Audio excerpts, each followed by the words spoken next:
गुरुदेव। जय गुरुदेव नाम उस प्रभु का है। किसी आदमी का नाम, किसी हाड़ मास का नाम या किसी पेड़ और पंछी का नाम नहीं, ये उसका नाम है। वो चेतन है, चेतन का सागर है, वहाँ उसमें कोई मिलोनी नहीं है, इसलिए अपने को कभी शंका नहीं करना। नाम वही लाभकारी होगा जिसको जगा लिया जाएगा। तो कोई भी नाम हो बिना जगाए सिद्ध नहीं हो सकता। सब लोग बोलो जय गुरुदेव, जय गुरुदेव।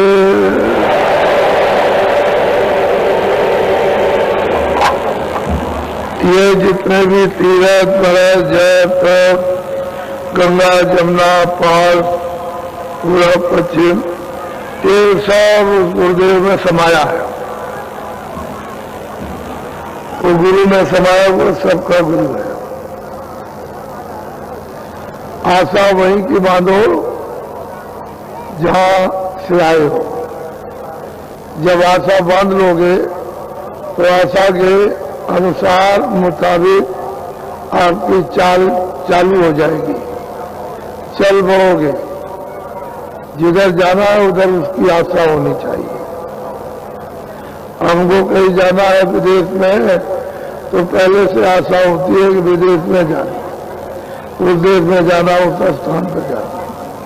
ऐसे ही इस जीवात्मा को अपने मालिक के घर में, अपने घर में पहुंचाना है तो आशा। जब पता ठिकाना मिल गया तो आशा बननी चाहिए। ये जितने भी मंजिलें हैं, जितने भी ठेके मुकाम है, स्थान, उन पर सब पर गुरु बैठे हुए हैं। कोई स्थान बगैर गुरु के खाली नहीं है। इसलिए किसी को ये चिंता नहीं करनी है कि मैं किसी स्थान पर जाऊंगा तो मुझे नहीं मिलेंगे, ऐसा नहीं। वो हर स्थान पर मौजूद है। तुम सिर्फ वहां पहुंचो तो फिर अपने आप पहचान लोगे, क्योंकि वो तो उनकी बैठक है, बगैर उनकी बैठक के वो भी नहीं टिक सकते, वो भी नहीं रह सकते उस पर। उनकी बैठक तो रहनी जरूरी है। वो तो सत्ता है, उसी पर सब टिके हुए हैं। तो जब वो टिके हुए हैं तो मिलेंगे वहां। इसलिए आप कभी शंका मत करो, सीधे अपने को अलग थलग हो गए हो मिलना है, उससे जुड़ना है, उसके नाम से, उसके शब्द से, उसकी आवाज से, उसके बाजू से। बोलो जय गुरुदेव। अच्छा,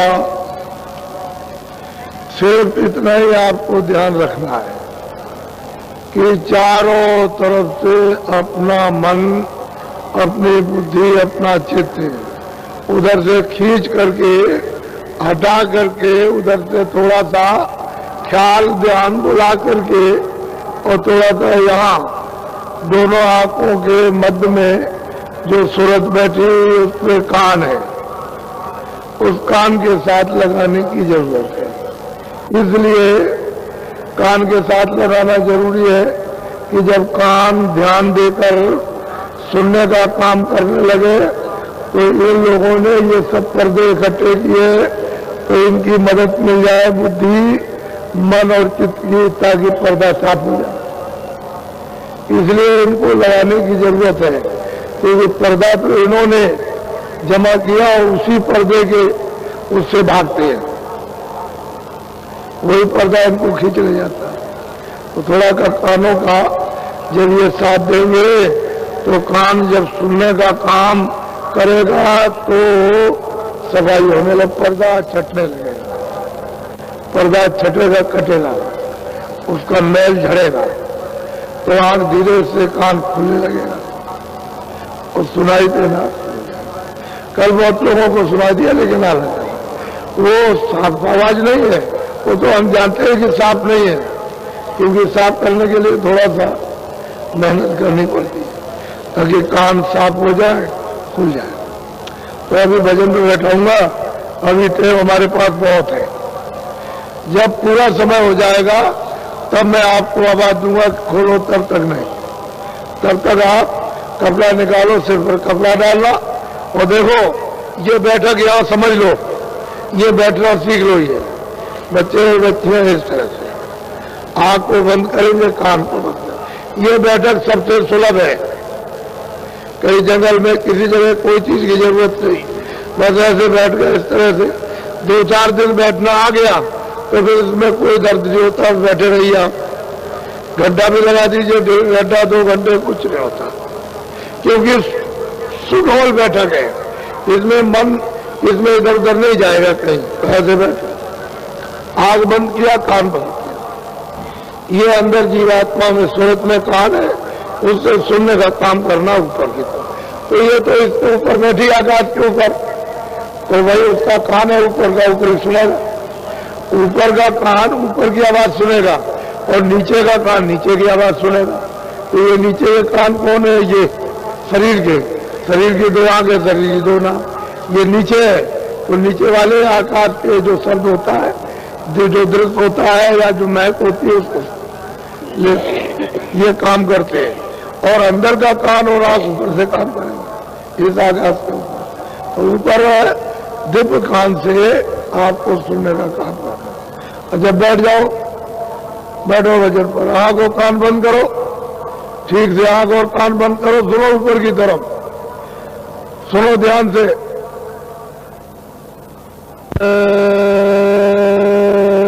गुरुदेव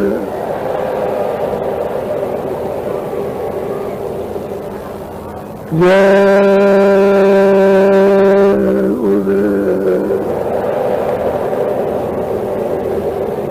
जय गुरुदेव, नाम किसका? जय गुरुदेव, नाम किसका? जय गुरुदेव, नाम किसका? सतगुरु सतराम तुमको लाखों प्रणाम।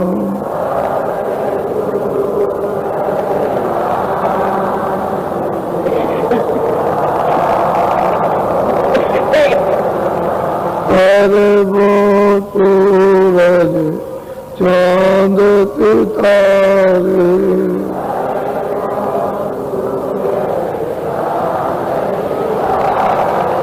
रोम रोम में करे उजारे,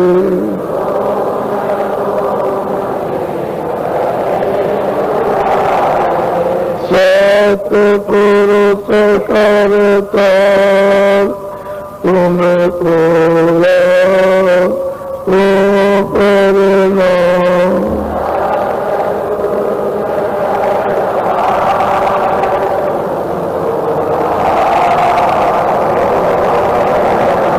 अरे वो सूरज चांद सितारे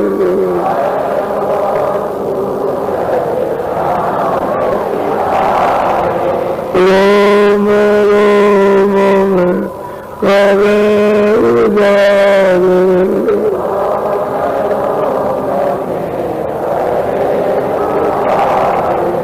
अलग पुरुष करता तुमको लाखों प्रणाम।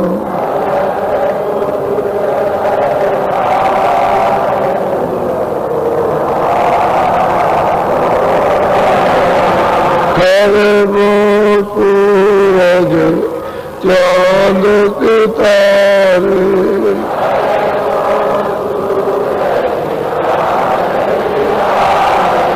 रोम रोम में करे उजारे,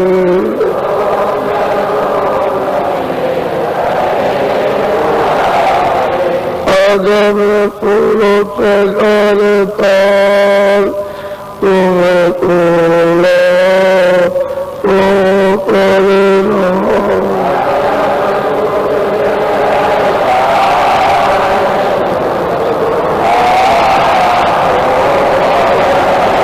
नील नील सती बान उतारे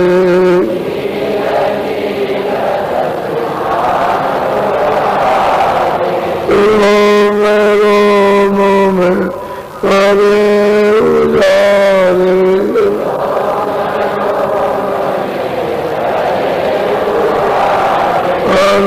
में पुरुष करता तुम्हें ओला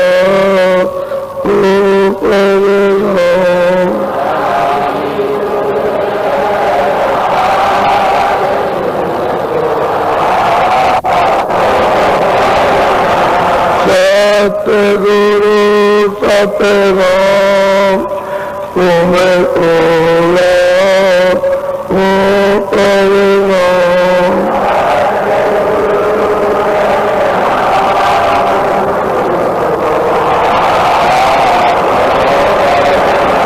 तुम्हें ओला ओ परिणाम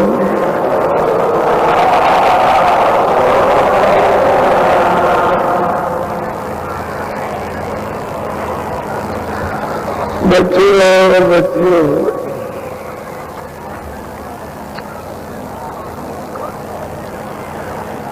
ये मनुष्य शरीर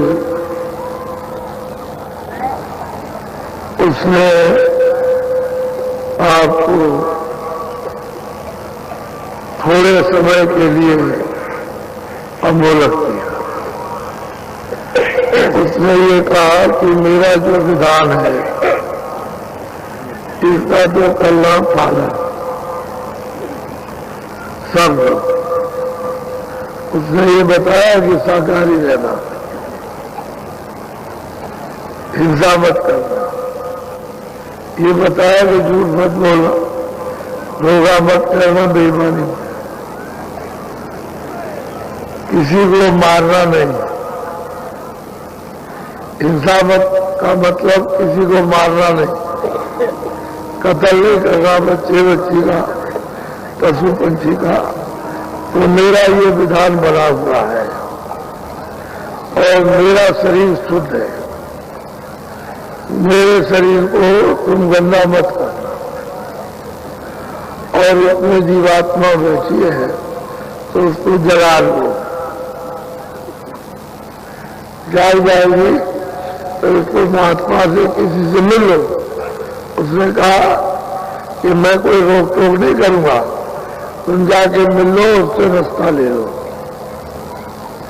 और जल्दी से भजन करके नाम पकड़ करके वापस अपने देश से चले जाओ। ये मेरा देश दंडित है। उसने साफ कहा कि मेरे देश में जो विधान बन गया है दंडित है, उसकी सबको सजा मिलेगी। उसने कहा मैं किसी को छोड़ता नहीं। वो ये धोखा न खा जाए कि मैं रामायण पढ़ता हूँ, गीता पढ़ता हूँ, कुरान पढ़ता हूँ, पुराण पढ़ता हूँ, बाइबल पढ़ता हूँ, गंगा स्नान, जमुना स्नान, देवी का दर्शन करता, पहले कुछ जो करोगे उसका दंड दिया जाएगा। ये मेरा मकान है, मैंने मृत्यु में तुमको दिया, उसका ये विधान है। अब आप क्यों करते हो?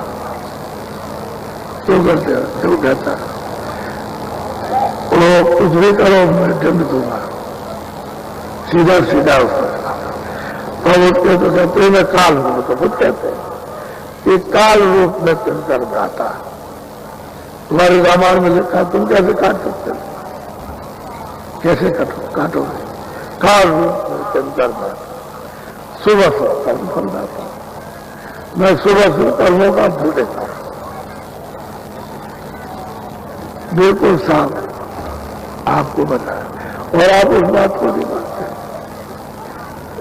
कर्म प्रधान विश्व रचना का, ये विश्व की रचना कर्मे पर आधारित है। ये प्रधान कर्म जिसका अधिकार आपको दिया उसी बाहर क्यों जस करें 110 पैसा का। तुम्हारी रामायण कहती है जिसको तुम पढ़ते हो। मैं अपने घर की बात तो नहीं कह रहा हूं, इसलिए उसने कि देखो मेरा ये मैंने तुमको आज की तारीख में शुद्ध दिया, अब मेरे बर्तन में गंदी चीज मत रखना। उसने बिल्कुल कहा, उसने बनाया, वो कहता मैं तो खा लूं, वो खुद कहता कि मैं खा लूं, काल रूप में तुम करता है भाई, मैं सबका काल लूं, मैं किसी पर रहम नहीं करता। तुम कितना रोते रहो, गाली देते रहो, एक बात तुम्हारी नहीं सुनी जाएगी। जो जैसा करे सुतत पैसा, जो जैसा करेगा उसको। और इसमें गंगा जी क्या करेगी, क्या जमुना करेगी, क्या कोई मूर्त करेगी, क्या हनुमान करेगी, क्या काबा करेगा, क्या मस्जिद करेगी, क्या चीज करेगी। वो कहते हो काल रूप में चंदा बात, मैं खा लूं, मैं खा लूं। फिर भगवान कहते हैं मैं खा लूं, काल भी हो, कालों का भी काल हूं, मैं काल का भी काल हूं। वो स्वयं कह रहे कि मैं काल। तुम्हारी उसी गीता में लिखा, मैं अपने घर की बात नहीं कह रहा, उसी को पढ़ो।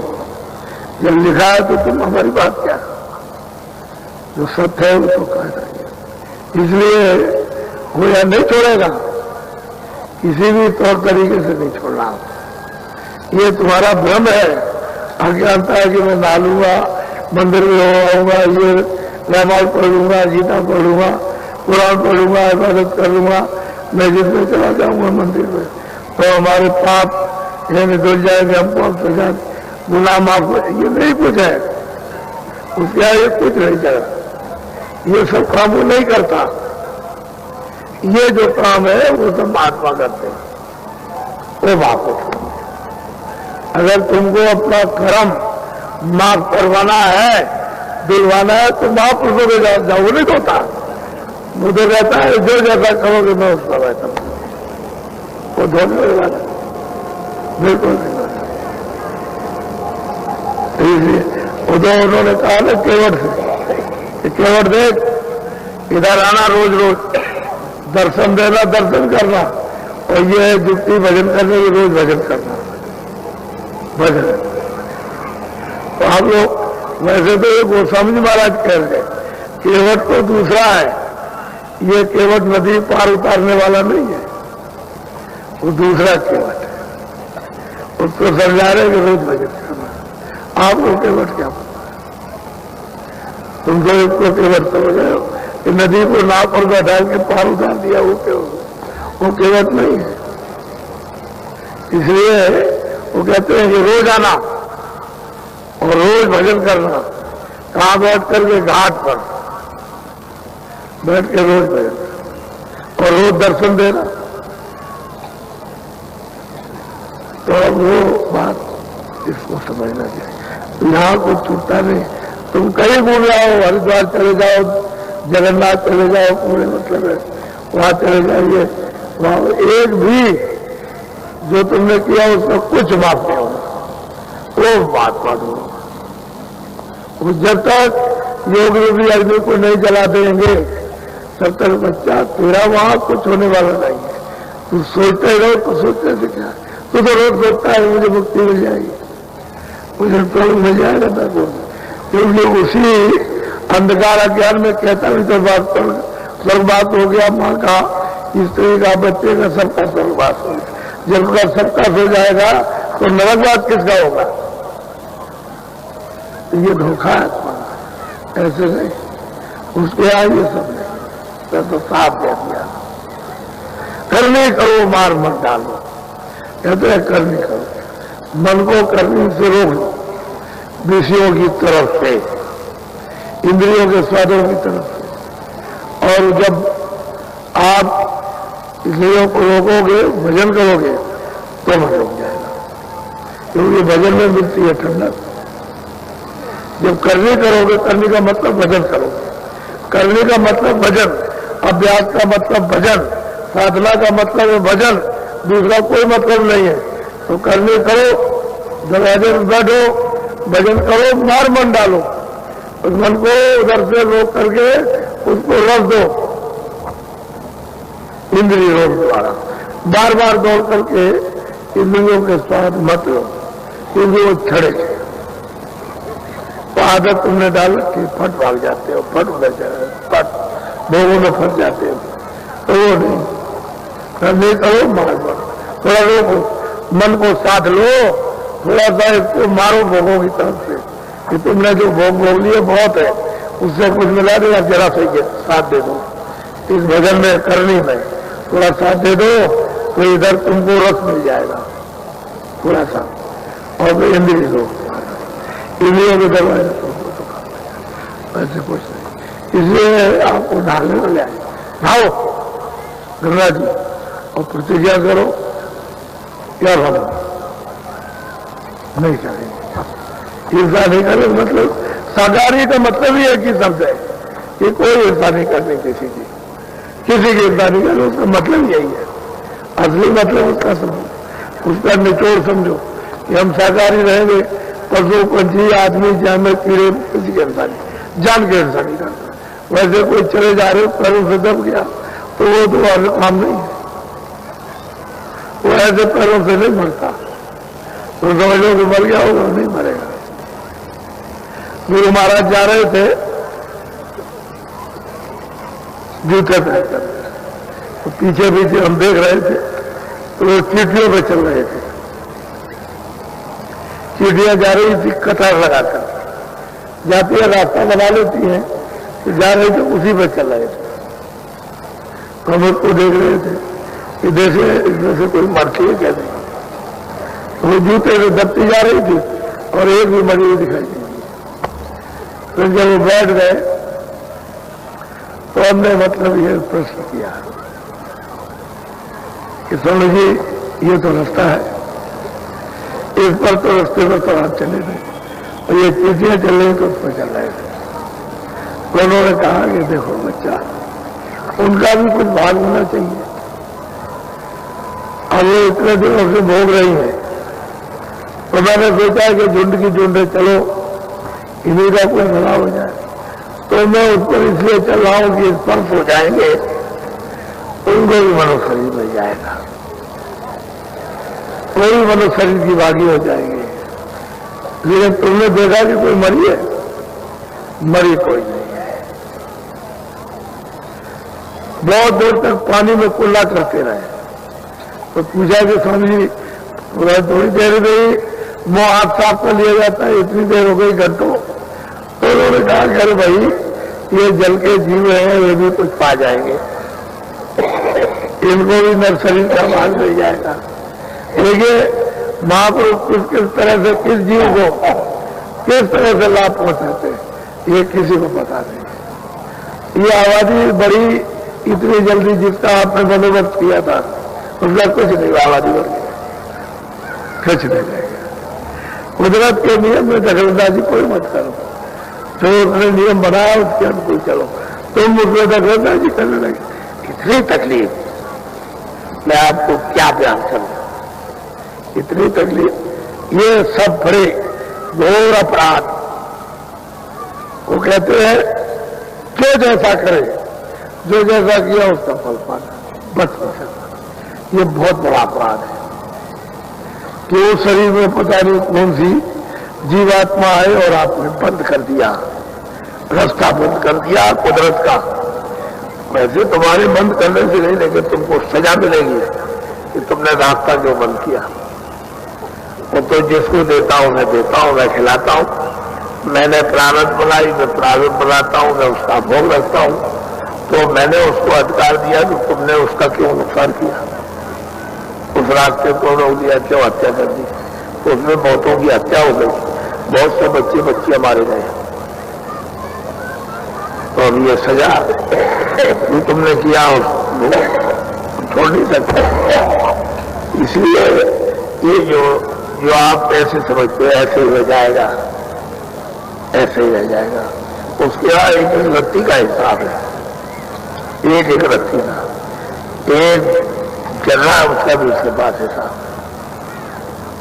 तुमको याद नहीं रहता अभी से शाम तक का जो किया है, तो बाकी उसको तो सब याद है, वो तो सब आपको बताएगा, देखती है। तुम्हारा एक भी काम अच्छा नहीं निकलेगा, सब बुरे। तो कहते मैं कालों में चलकर खाता, मैं कालों को मैं उनको सख्त सजा सख्त दंड दूंगा। तो बताओ फिर आप क्या करोगे? उसके यहाँ बड़ा छोटा क्या मतलब, उसके यहाँ कुछ नहीं। बाकी तो तुम बने हुए बनावटी है बड़ा छोटा, उसके यहाँ कोई बनावटी नहीं। सब बांध करके हाथ ले जाए जाते हैं, उसके सामने खड़े किए जाते, तब वो हुक्म सुना देता। इसलिए ऐसा मत करो, ये गंगा जी में स्नान करो और शरीर की करो शुद्धि।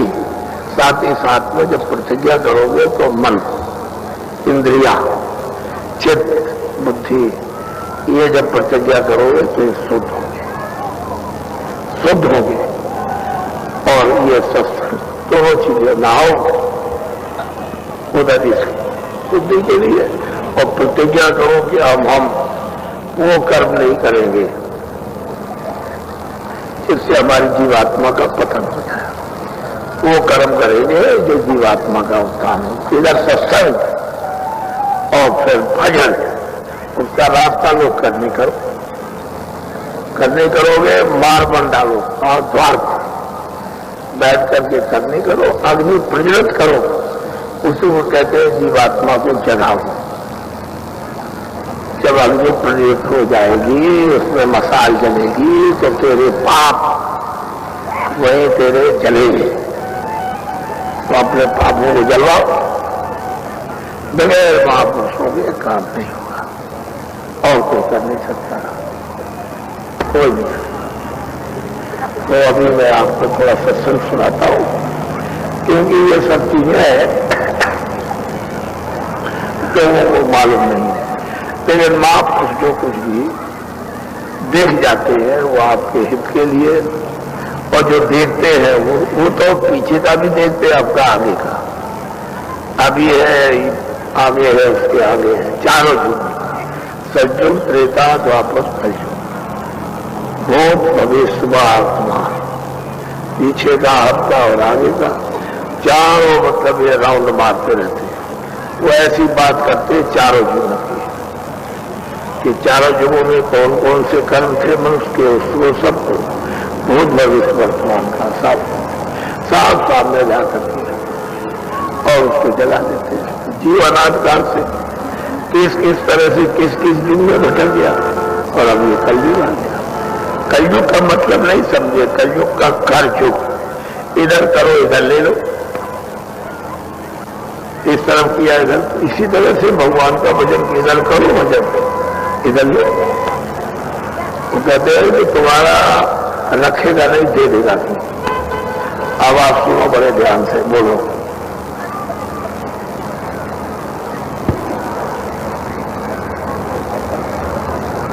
सावन आया मास दूसरा, सास मारी घर आया सुसरा। एक तो आषाढ़ होता है, जब गर्मी समाप्त होती है तो आषाढ़ का महीना पानी बरसने के लिए लगता है।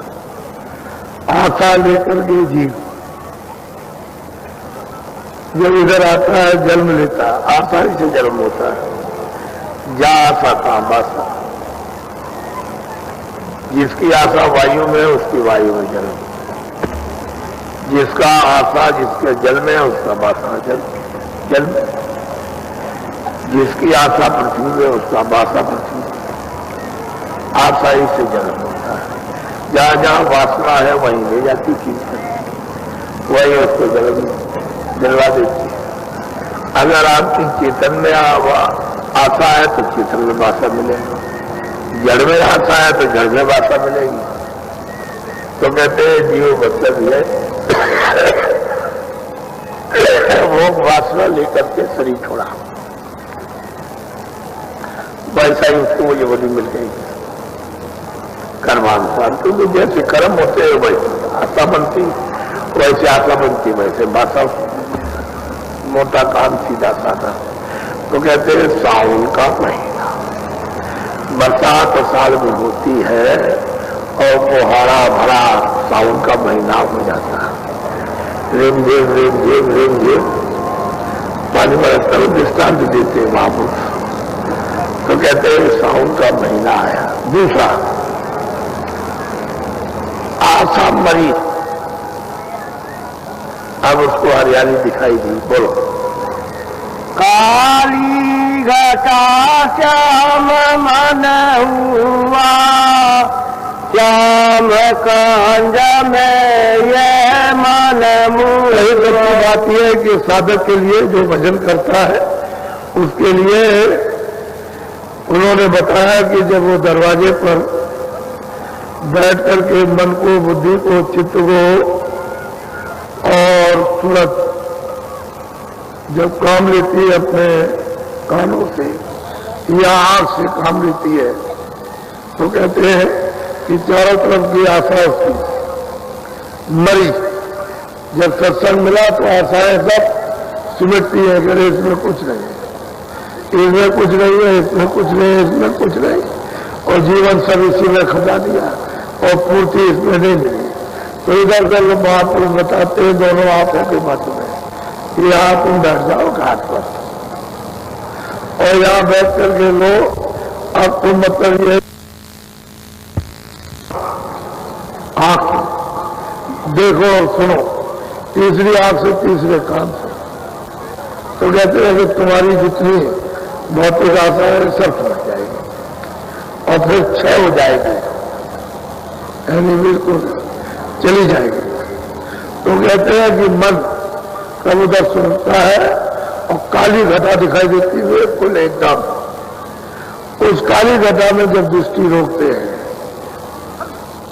तो कहते हैं कि श्याम सज, कभी काला कभी सफेद, कभी काला कभी सफेद, कभी काला कभी सफेद, कभी नीला कभी सफेद, कभी नीला कभी सफेद। ये रंग रोगन बदलते हैं उसके कर्मों के। तो कहते हैं उसी में जब दृष्टि रुकती है, एकाग्र होती है, तो मतलब ये है कि फिर वो कमल खिलता है, वो प्रकाश का वो कमल खिलता है। तो मन कैसा हो जाता है जैसे भौरा। उसको जब मिली खुराक मिली, जब उसको खुशबू मिली तो हाथ से खोने लगा, मस्त होने लगा, उसी पर वो मुड़ जाता है। नहीं तो मन ऐसे अपने विषयों को नहीं छोड़ता, ये इसका आदि हो गया इंद्रियों का। दरवाजे में रस लेते लेते लेते लेते नहीं मिलता है, जाता है, लेकिन वो आदि है। अब वो क्या करे। अब इधर आकर के घाट पर बैठ करके जब इधर से मुड़ेगा संसार की तरफ से और यहाँ आएगा सिमट करके, तो तब इसको रस मिलेगा, ये भौरा बन जाएगा, फिर उसी पर बढ़ाएगा। ऐसे करके कभी कभी तो ऐसा हो जाएगा कि उसी में बंद हो जाएगा, बस फिर निकलेगा निराश, मस्त रहेगा। ऐसा होता है। बोलो। गरजे बादल चमके बिजली, मन सामोई आशा। बादल गल गल गरजता है और बिजली चम चम चम चमकती है। वो दृश्य बड़ा अनोखा मालूम होता है, दिखाई देता है, सुनाई देता है।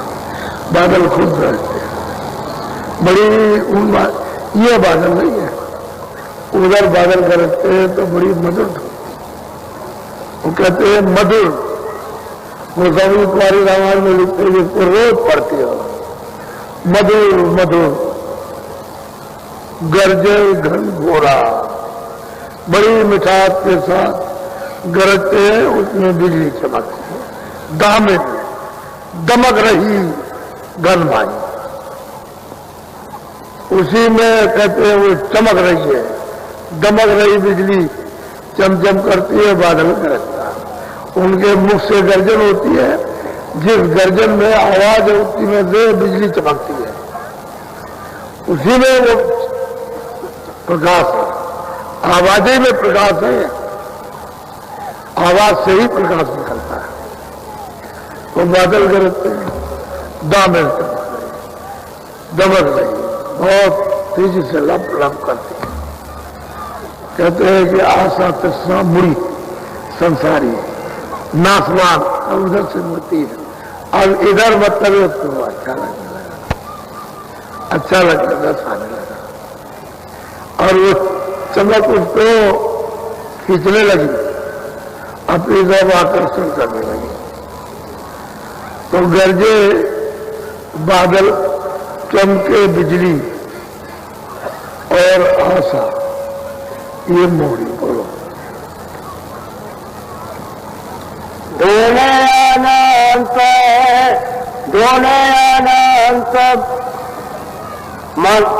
सूरा से रति की झरिया लागी, दोने अनंत शब्दन से चाली। उसी में से यानी आपको जब सूरत में की दृष्टि एक होती है, यानी एकाग्र कोई सूरत नृत्य कहते हैं, जब तक वो दृष्टि हिलती रहेगी तब तक वो उसकी सूरत की आंख है, लेकिन जब खड़ी हो गई तो उसको दिखाई देने लगी। जब आप टॉर्च खोलिए तो उसका गोलाकार बन जाता है सामने, जहां से रोशनी लग रही है तो उसकी आंख है, और गोलाकार जो बन गया वो मेरा है। कहते हैं सूरत और उसकी दृष्टि, यानी जो गोलाकार उसके सामने जो पड़ा फोकस, जो प्रकाश पड़ा गोला बना वही है मेरा। ये सूरत मेरा जब एक हुई तो दृष्टि छह गई। तो कहते हैं कि शब्द अनंत हो, उसी गर्जन में से जो बादल गरज रहे, बिजली चमक रही है, दमक रही धनमाई, और खल की प्रीत यथार्थ नहीं। ये मन जो है इंद्रियों के दरगाह बैठ करके भोगता था, अब इसका ठिकाना नहीं रहा, क्योंकि ये उसी तरफ से आया था, उसी गरज को, उसी ने उस आनंद को छोड़ा था। तो जब उसके कानों में वो गर्जन वो पड़ी जिसको छोड़ा था, बस मुड़ा उस तरफ। तो कहते हैं उसी गरज में से अनंत हो, सूरत निरंतर की जब दृष्टि ठहरी, एक बनी, एकाग्र हुई, कंसंट्रेशन हुआ तो बस एकदम अनंत हो दूर, उसमें से झड़ी लगती है, यानी जैसे फुहारा चलता है, झड़ी कहते हैं बरसात में रिमझिम रिमझिम रिमझिम बूंदें पड़ती रहती है, जोर से पानी नहीं गिरता, मैं ज्यादा बूंद छोटी छोटी फुहारेदार बूंदें गिरती रहती है, उसको कहते हैं झड़िया लाए। उसमें से रस करता, रस मतलब अमृत के, अमृत बरसता है। और जब उधर जाएंगे, उधर जब मतलब ये पहुंचेंगे तो बरसातों का ना घोर होती है, एक बरसात फिर उसकी कुछ और फरमा है। लेकिन अभी वो बता रहे हैं कि देख मतलब ये है कि उधर चल, सावन का महीना आ गया, दरवाजे पर तू बैठ गई और देख उधर से मतलब ये है कि बादल गरज रहे हैं और दुनिया जागृत हो गई। अब सूरत उसको सुनने लगी अपने काम से। बोलो। गया के तन लागी, काल आई जब सिर पर गा। अब जिन्होंने ये काम नहीं किया है, जिन्होंने भजन नहीं किया, तो वृद्धावस्था आने लगी, हाथ पैर थक गए, दांत उभर गए या दर्द कर रहे, याद नहीं आता है, बुद्धि चक्कर खाती है। तो कहते हैं जब जाने का समय होता है तो ऐसे ही वृद्धावस्था। अब वो सूचना दे रहा है कि चलो तैयारी करो, जल्दी से देर मत करो, मैं आने वाला हूं। वैसे तो जब जवान का समय होता है या बचपन में तो ले जाएगा, लेकिन अब वो कहते हैं कि नहीं, वृद्धावस्था अब आने लगी और मतलब आंखों से आंसू, कभी कुछ कानों में सुनाई देना, चला फिरा नहीं जाना। अब ये संकेत मिल रहे कि चलो तैयारी करो, चले। बोलो। जमपुर से अब सतगुरु राखे, बहुत जीव मोती डरता। कहते हैं कि सदगुरु उधर जमपुरी से रोक देते हैं और जब भजन कराते हैं तो रास्ता बंद कर देते हैं। वो रास्ते ही ऐसा चला के ले जाते हैं, जाओगे ही नहीं, वो तो रास्ते ही छूट जाता है।